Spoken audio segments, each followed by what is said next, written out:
Joel, it's always good to have you on. And when you come on, you are really always breaking down important issues for us, helping us understand what's happening when it comes to persecution around the globe. There's a story in Bangladesh right now that a lot of people, I am certain, do not know. They have no idea what's happening there. Let's just start from a 30,000-foot view. About a month ago, something pretty shocking happened. Take us through the events there on the ground. Yeah, about a month ago, after a few weeks of really bloody protests and bloody suppression of protests by the government of Bangladesh was overthrown in essentially a military coup. And what followed was about a week of rioting in which Hindus and Christians and Buddhists all across Bangladesh were attacked by mobs organized by Islamist groups. Bangladesh is a majority Muslim country. It's over 90% Muslim, but it has a long history of secularism and tolerance, and the government had been a secular government, but now that government has been overthrown, and we're extremely concerned that the floodgates are kind of now open for much wider Islamist and jihadist violence against Christians, against Buddhists, against Hindus, against all the non-Muslims in the country.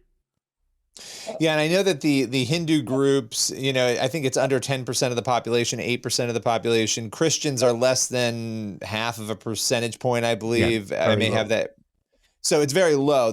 But immediately when you have this sort of instability, and I know some of this was led by students at universities, but when you have this kind of instability and you're not sure where your government's heading, it's a terrifying situation. But then having those minority groups suddenly be the target. What are some of the specific stories? Because right now we're seeing a number, not a lot, because actually the media has not necessarily been covering this very intensely. But what we do see are some unconfirmed reports or speculation that churches are being destroyed or homes are being destroyed. Talk a little bit about what you have heard from, you actually have a project partner there who's on the ground. Yeah, in fact, just 2 days ago, I was able to talk to CSI's main project partner in Bangladesh. He's no longer in Bangladesh. He's in a third country. He had to flee for his life, basically. About 5 days after the military coup, a large group of Islamic extremists came to his house. They were carrying swords, they were carrying guns, and they threatened him and his wife. And they said, this is going to be a 100% Muslim country from now on. There's no room for Hindus, there's no room for Christians. You have to leave. And so he left. He said that as he left, he saw that other Christian homes in his neighborhood had been marked with crosses by the extremists so that everyone could tell who was a Christian and who was a potential target. So now he's out of the country. I'm very grateful that we got to talk to him because he was really in a very dangerous situation, fleeing on foot, not a lot of money on hand. But thankfully he's safe now and he's trying to reestablish contact with his partners in the country. But we know hundreds of Hindu temples across Bangladesh were attacked, dozens of churches.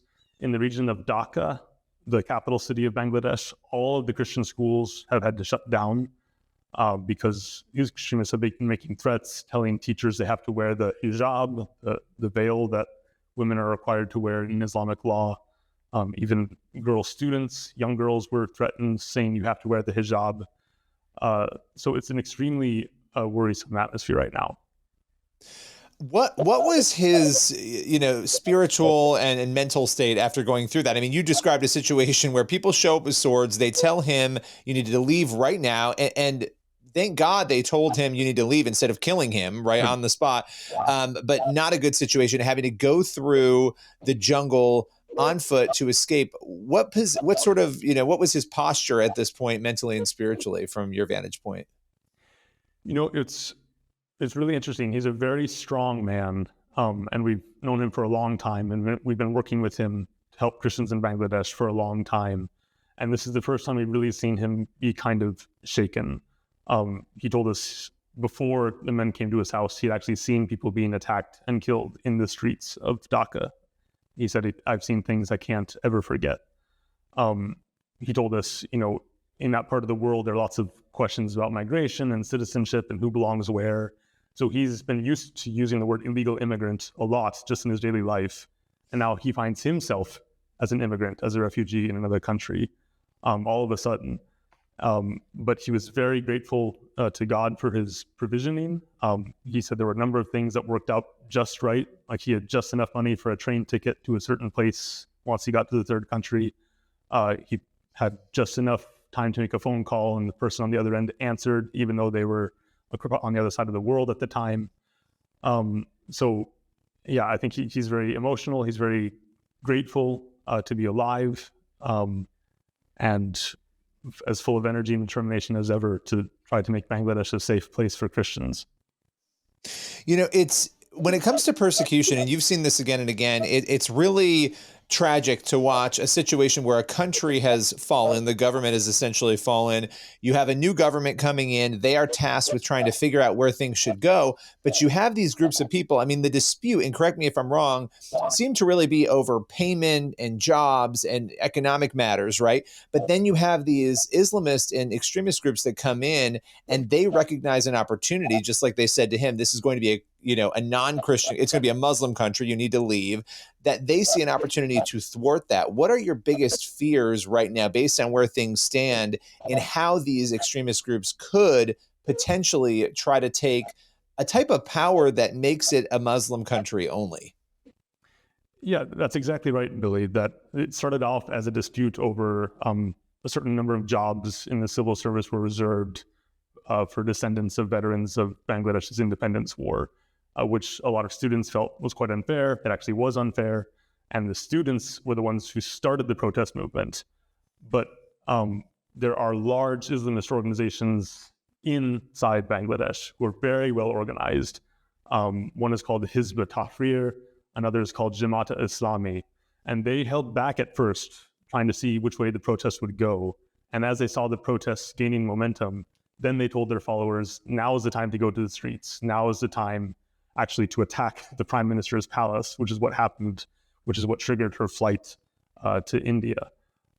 So we can see that the students were kind of the face that the Islamist organizations used against their will, against their knowledge probably. Students had real concerns, they had legitimate grievances, they were protesting peacefully, but the Islamist organizations used this as an opportunity. And now what we're seeing is we have a situation of chaos where the best organized actors are these Islamist groups who are determined to build an Islamic state in Bangladesh. So our project partner in Bangladesh tells us that lots of teachers are being replaced with members of these groups all across the country. Lots of police are being replaced with members of these groups as we speak. And there's a pattern to Bangladesh's history where since Bangladesh's independence in 1971, there's been a number of military coups. And often what the military will do when it needs to secure its power base after it's overthrown a democratically elected government is they'll make an alliance with these Islamist groups. And again, we see the military has overthrown the elected government of Bangladesh, and there's a possibility that they will again make common cause with these Islamist groups. There's a real possibility that we'll see an Islamic state erected in Bangladesh. And at the worst end of this, we could see almost 10% of Bangladesh's population forced to flee. It's just unimaginable. Another situation, globally that is just horrific. How has this affect, and will it affect Christian Solidarity International's work there in the region? Yeah, it's already much harder than it was a month ago. We are responding to the crisis. We're bringing medical aid and food to Christian families who are forced to flee their homes in the countryside of Bangladesh, in some of the villages. But yeah, at the moment, the network that we rely on to bring aid to Christians in Bangladesh is a bit scattered, a bit, in disarray. But I'm also encouraged to see that for a long time, a lot of our work in Bangladesh and other countries in Southeast Asia was capacity building. We were doing workshops for pastors. We were trying to educate Christian leaders about human rights and how to advocate for themselves, how to work together. And we're seeing this network come to life now. People who maybe met each other at a workshop that CSI was able to fund are now calling each other, exchanging information, exchanging tips on where to go to be safe, how to get aid. So that's one thing that I'm really encouraged by in the current crisis. Well, Joel, I appreciate you and Christian Solidarity International, the work that you do, and for helping break this down so that people can be praying there for Bangladesh and for peace and for stability and for sanity in the midst of all of this. Appreciate your time as always. Thank you, Billy.